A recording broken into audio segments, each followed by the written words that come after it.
these new technologies need to be operating within the EMR environment. And I think we've had a generation where there was a lot of products where it was a separate window outside of that environment that, and I think you just alluded to it, it's just not as productive and it's hard to really integrate it in. I guess more a guidance for new technology companies. How important is this? Is it becoming the P0 requirement in order to work with healthcare organizations that it has to be in the EHR? And are there any exceptions to that? It is probably the single most important thing, the interoperability piece. And I'll give you some examples in the diabetes space. So continuous glucose monitor data, accessing that data for a patient's clinical visit right now. I'll just tell steps that we have to do. Patient comes to the clinic, we got to figure out if they're using the mobile app or their reader. If they're using the reader, we have to connect it to the computer, upload the data, get a PDF, put it in the media tab. That's a lengthy process.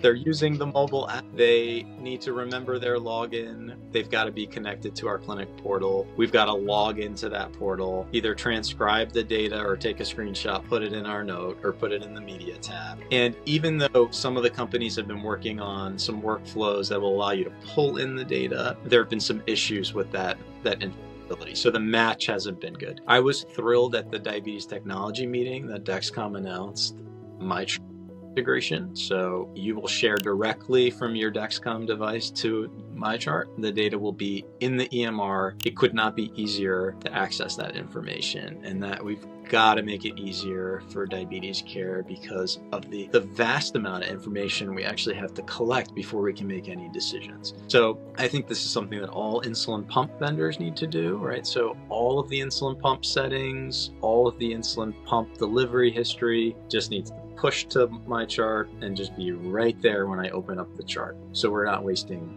25 of the 20 minutes I have allocated for the patient just trying to get their data.